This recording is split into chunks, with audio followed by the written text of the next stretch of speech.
Hey guys, welcome back to another episode of Under Construction from Pain to Purpose. I'm Ashley Krause and I am your host. And tonight I am sitting here with Kate Parsons. How are you tonight? I'm doing well. How are you? Good. I'm so excited that we get to be here tonight. I know Me too. we had plans on filming and life gets in the way. Life was life and The opportunity back here again in this beautiful Paris, Tennessee. yeah.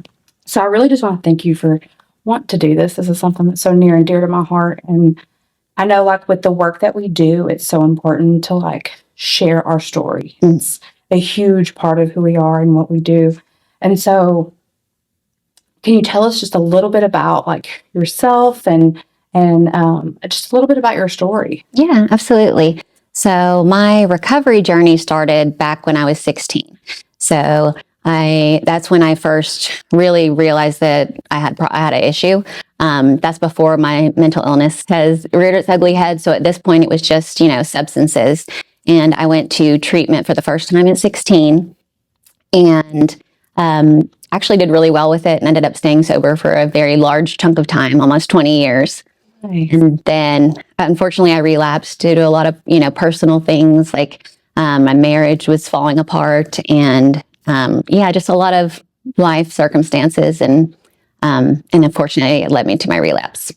16. I can't even imagine like what challenges that presented being so young. Like I know like some of the things that we deal with as an adult. Can you share a little bit about like what that looked like being a teenager and going into treatment, and even like what the recovery support might have been like at such a young age? So it was terrifying.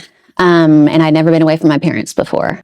And my parents both were very supportive of me, but they handled it very differently. So my father came to my treatment facility. Even though I couldn't see him, he came every single day and brought me a handwritten card. Oh. And, so I felt that support. My mom was still very understandably angry for where I was and the situation I was in. And I don't think that I had realized that all the damage that I had done to those relationships. So, they handled it completely differently, but it was really scary. But the good news is it worked. The treatment center that I went to, they, did what they were supposed to do and kind of, I guess, scared me into staying sober. They looked at all of us in the room and they said, statistically, 2 of you are going to live through this. Wow. Yeah. At 16. Terrifying at 16 to hear. Yeah. I mean, it's terrifying even as an adult, but I can't even imagine as a child hearing like, if you don't stop doing this, you're not going to survive. Yeah. And that's going to be a theme you'll see throughout my story is my parents and being there and supporting me. Even though a lot of times I don't really feel like I was deserving of it. They were always there. So, and being so young and going into treatment, I know like we face our own stigma now, but like, were you able to share that with like your peers that you had struggled with substance use and that you'd gone to treatment? So yes, but not willingly. It was kind of one of those situations, small town, everybody knew about it. And by the time my parents found out and I was so bad that I had to go to treatment, the whole town knew. So everybody was very, very familiar. I was the bad girl, the party girl, and I worked a really long time to change that. So after I got sober, I did the neurotypical normal thing, and I got married and I had kids and went to college and, had those experiences that I thought that, I was supposed to have and that I thought would make me happy. And even though I was, sober for that long period of time, I wasn't practicing my recovery. And so that's what I think the difference was between the first time I went and the second time I went. Because my parents, I was 16, so they took me out of all the circumstances I was in, literally moved cities, moved friends, changed phone numbers. Like I had a boyfriend that I never saw again. I was with him for almost a year and then I just never saw him again. So they did everything right, taking me out of the situation, but everything changed around me, but nothing really changed inside of me. And that's what the beauty of my second time going into treatment is that I was an adult. I was able to really sit with it for a while and realize like, okay, this is not something that I can run from. This is, even though I successfully ran from it for 20 years, I can't keep running from this. I've got to actually do the work and finish it. Yeah. So what does recovery look like for you? Like there's so many different pathways and, in all honesty, like there's so much more, even like from when I went into treatment, like different pathways. What does that look like? I think, it's everything's different for everyone. So recovery for me looked like I called it two things: unlearning. So it was all about unlearning all the lies that I had taught myself, that society had taught me, that my community had taught me, that I was never going to get better. I was not worthy of living a normal, healthy life, So it was really about unlearning all those limiting beliefs that I had, and then also rebuilding my life. Recovery for me was all about rebuilding my life, because that's what my addiction was. My addiction was always me trying to escape. I was trying to escape my feelings. I was trying to escape my problems. So focusing on rebuilding a life that I didn't want to run from is what made me feel like, okay, I can sustain this recovery long term if I wake up and I just want to be here, Yeah. So looking back, did your parents, were there support groups for them to learn and understand like substance use? Back then, there wasn't really. I'll give my age. I'm 41, so this was quite a long time ago, and I remember back then they're still smoking in the AA rooms. So they were sending their little 16-year-old daughter into a smoke-filled room with all these, usually older people in the room. And eventually I told them, like, this isn't for me, because I was just too much of a kid around too many grownups, and I couldn't understand what they were going through. So they found a nice IOP program for teens, and I was able to get involved in that. But my parents didn't get any help. My second time in treatment, my dad got very involved in Al-Anon. Nice. Yeah. Would you say that he benefited from that? Oh, greatly. Yeah. So I know, like, being a mom and having kids, like, there's that fear of like what happens if my kid follows, in those patterns. Are you comfortable having conversations with your kids Absolutely. about like prevention and substance use? Yes, absolutely. And I did from the beginning. Even before I had my relapse, I would talk to my kids about my drug use when I was younger, and because they are more prone to it. I have two sisters, and all of us have addiction, so it's definitely possible. So yeah, I've definitely talked to my kids about it and told them. I've even shown them presentations about ACEs and Nice. All sorts of things, because I want them to have that knowledge. I want them to have that that power. Might make them choose a different decision just knowing that. Yeah, I feel like we have advanced so far in just the education piece. Mm-hmm. Like growing up, my mom was that protective mom of like, if you're going to do it, you're going to do it at home, so I can supervise and make sure that it's in a controlled environment. And like now knowing what I know, like sharing that with my kids, but there's that constant thought, like, what if my kids pick this up? Yeah. I know as like parents, it's our job to just now provide that education that like our parents didn't have even. Yeah. So the work that you do today, being a faith-based coordinator, can you share a little bit about the different things that the community, the faith community especially, can do to like get involved in recovery work and be supportive in the community? Yeah, absolutely. There's so many different things. I think just staying out of judgment, number one, is the biggest thing, because so many people I feel disconnected from the church and disconnected from God during addiction. And I myself was one of those people. And even though I feel differently now, I think if somebody were to approach me with that, back then I wouldn't have, responded in the right way. So I feel like we can't, we got to, know how to stay out of judgment and how to really kind of see what somebody's been through. And, we don't have to have that context before compassion. We can have compassion for them without having to know what they've been through, Yeah. Yeah. So I think that's a big thing that churches can do. What are because I know that you've been in recovery for some time now, like what are some of the barriers that you still meet from time to time? So,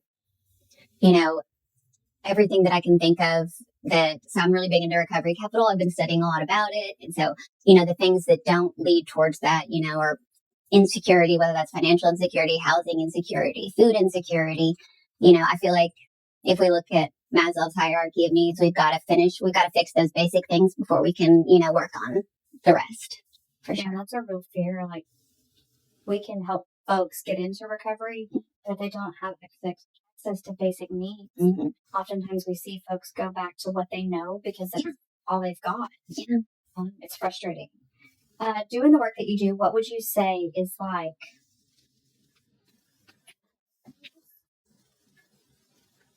in your role? If you could have access to anything, that would greatly impact the work that you do, what would it be?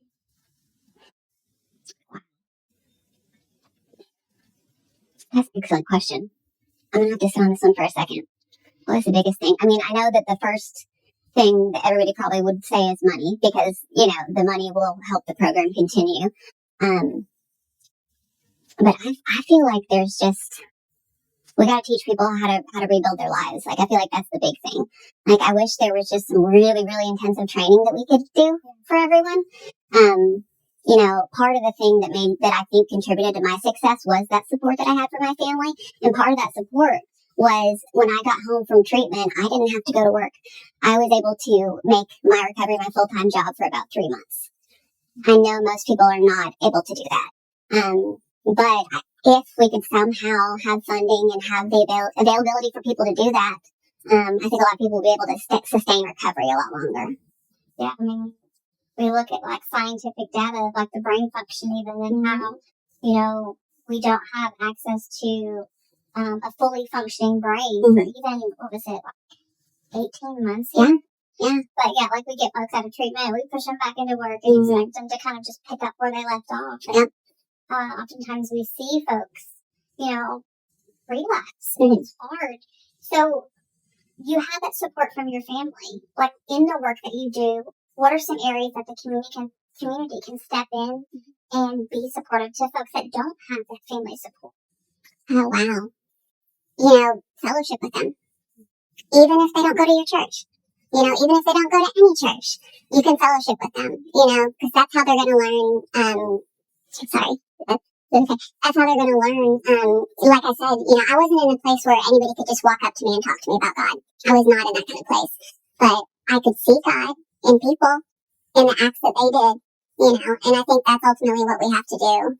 So I think, that's a huge thing. And obviously the staying out of judgment, learning, educating themselves, I think that's really important. Because there's so many misconceptions about addiction and mental illness, and the more we educate people, the better it'll be. Yeah, I agree. And I love how, like, when I see you, like, in the community and you talk about the work that you do, you just see the passion that comes out. Like, I love watching you get excited about, like, putting presentations together, because really that's where, like, people get educated, is, like, by the things that we're putting out there. And we need more people passionate about doing the research and putting it together to be able to, like, reach, folks that are different from us. Like presentations that are geared towards the faith community, or, for parents or adolescents. And that's where I see you shine. Like you brought like so much like fresh air to the faith-based initiatives when you first stepped in, because you were so excited and so eager, and I've just watched you flourish in this role. Thank you. And so it's really exciting, because we need more people with passion and that are willing to like be out on the front line and not be afraid to face that stigma with somebody, but walk along beside them, because somebody did that for you. Absolutely. Somebody did. Yep. Is there anything that you would like to share? I would like to share just a little bit about peer support. I'm really passionate about peer support, and I feel like that's the one thing that has changed the game and can continue to change the game. And peer support, I'm not just talking about here recently. It dates back to like the 18th century. Oh, wow. Yeah, peer support goes way back a long time ago, before, AA and all those things. People needed their peers. And, even if we look at cancer support groups, data shows us that people who are members of those support groups tend to have better outcomes. And it's because of that connection. And that so many times in addiction, we lose our relationships and connection with other people. So that's an opportunity for the church. That's an opportunity for, the medical community. So many different people can come around and just, fellowship and love on each other. And I think that'll heal a lot of damage that's been done. What are some of the gaps that you see that are still lacking in the recovery community? Still some understanding amongst the recovery community. There's still judgment in the recovery community. I personally had to do or chose to do MAT, and there are some people who don't agree with that, but I'm of the mindset that whatever gets you sober, I'm going to be proud of you, let's do it, I think too, like a lot of times it's just not understanding like a certain pathway. Because I remember the first time I heard MAT or like SSP, I was very like, no.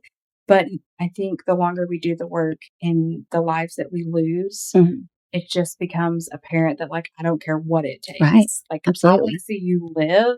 And in order to do that, like, I've got to be willing to put my feelings aside and walk beside you. Yeah, absolutely. And so, and the MAT that I had to do was naltrexone. And I wasn't, alcohol was not my drug of choice, and I was not on opiates. So the fact that they gave me that was kind of odd because it was a different thing. But I did it and it worked for me. So that's another reason why I say that, because I know there are people out there who had to be on other things. And, people need to know that there's varying degrees of medications. There's varying degrees of treatment. My first sponsor talked to me about her medicine. And that is what I adopted as my recovery thing now too. But she said that she devotes time every single day to her recovery before she does anything else. And that's, praying, that's yoga, that's meditation, gratitude, affirmations. And I do all the same stuff. Nice. Yeah. And that's what I call my medicine. And that's what keeps me, good. So being like immersed in this work day in and day out, how do you find balance in work life and your recovery life, and not making like your recovery or your work your recovery? Where do you find balance in? Just to be honest, I'm not sure that I have. Because I was doing this role before I was in this job. Like, I was doing all of this stuff before I was in this role, because like, I love living my story and I love telling my story. So I'm doing this whether or not, I was doing it anyway. So, I just love to live that, even when I'm hanging out with my children or friends, I'm still talking about the same things because it all matters, Yeah. I feel like the lines blur so often, like trying to separate. I know, like, the longer I've done it, I have found that sometimes I've got to pull back just a little bit to work on myself, because it's so easy for it to just, and before you know it, like, you're lacking in your own self-care. But I see that, like, you talk about self-care so much and how it is like a priority for you. It had to be. So I think that is phenomenal, because I know some of us still really struggle with that. Yes. Well, I really, really didn't like myself for a very, very long period of time. And so much so that I would say, most of my childhood and adulthood. So now it's completely different. Like, I love me so much. Like, I give myself so much grace now and so much understanding. When I make a big mistake, I just say, oh, this is my first time being a human, because I think about how we treat our friends, and like, you're my friend. And if you made a mistake, I wouldn't be like, oh yeah, you need to just give up. I can't believe you even tried. But that's what we say to ourselves all the time. And that's DIY bullying. We have to stop. Yeah. So, so now I really, really, love me. And that's a lot of work to do that. It did not come easily, but that was part of rebuilding that life, is figuring out to love this person that I was, because I can never change, I can never change who I was dealt and the cards that I was dealt, but I'm here and I can make the best of it. Yeah. You can choose which card you choose to pick up today and what to do with it. And that's an everyday thing, because we all have those mornings where we wake up and we're just like, don't like myself today. Yep. Kind of like today when we were talking about that cycle that we can get sucked down. Like, do you ever feel yourself pulling back into that? I feel myself, that the time that I feel that is when I think about my children, when I feel guilt and shame about my actions during their childhood. If I think about missed birthdays or, just different things that I did, like, I can remember locking myself in the bathroom and using while they're out in the living room watching a movie, stuff like that. But I really can't allow myself to get into that place and sit in that for too long. It doesn't do any good. It only leads to, destruction for me. Guilt and shame will suck you back in real quick. Yeah. So I will allow those thoughts to come in and then just go right out. I can't sit in it. I do not blame you. When you first come into recovery, would you say that, like, your definition of recovery is different from what it is today? Absolutely. Yeah, absolutely. I don't think I knew what recovery was until my second time in treatment, and when I was an adult. And even then, I want to say it was probably a month before it really, sunk in. Yeah. Because I think that when I was younger, it was just like, okay, you just have to stop using the drugs and then you'll be fine, But then when I was older, I had the privilege of going to a wonderful treatment facility. And our teachers, we were in class 6 hours a day. And our teachers were all amazing. They were all amazing. I think it was a master class in recovery. I was learning about CBT and DBT and like very specific things. And I knew I wanted to do that before I even left treatment. I was like, okay, I want to teach people this stuff. So that's exciting. If I know you said like your dad was super supportive and your mom was kind of angry about what you had gone through. What would be a message that you would give to parents that might be going through something similar today? If I could say something to like my mom, or, I would say this has nothing to do with you. This isn't your fault. My mom was a wonderful mother. She is a wonderful mother. It had nothing to do with her. Same thing with my dad. I'd tell them, give yourself a break. It's not something that you did. And just try to love me through it. Yeah. The second time I had to go to treatment when I was an adult, my mom handled it completely differently. She came and she helped me, cause I tried to detox by myself for a little while, and she was the first person I called, and she came over and like literally took care of me for several days. Unfortunately I relapsed again, but she was I think she knew how to handle it better the second time. And I knew she was there, but I knew she wasn't going to rescue me. I waited for a long time for somebody to come and fix me and rescue me. And it took a long time to realize that nobody was going to do that. Yeah. With today's society, we see a lot of our youth actively using, and parents, not knowing how to navigate the system. Would you say that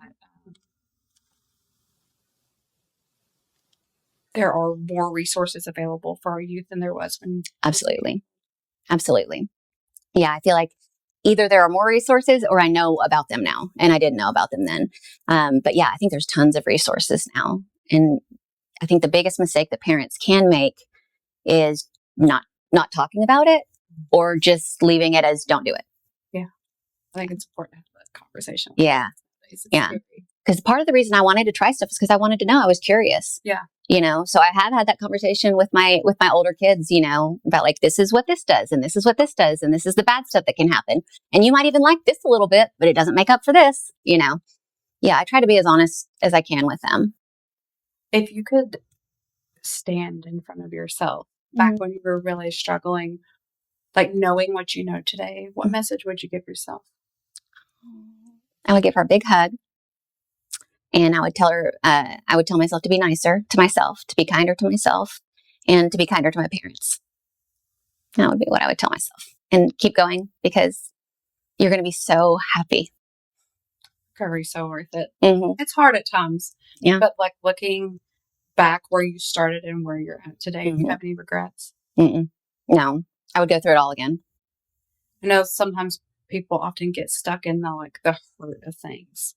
Today where you're at, would you say that like your hurt has now turned into your purpose? Absolutely. Yeah. I say I'm in alignment with my assignment. Like I have no doubt. Yeah. I have no doubt that I'm doing exactly what I'm supposed to be doing.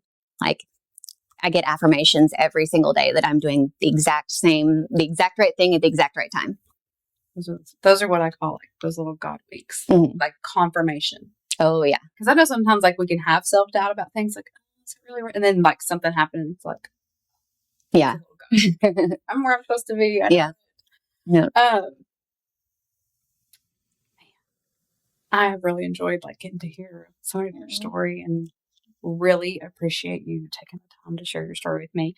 Is there anything that any piece of advice you would like to give somebody that might be watching this, that might be like thinking about reaching out and getting help? Oh, reach out. Yeah, reach out. It's worth it. So necessary.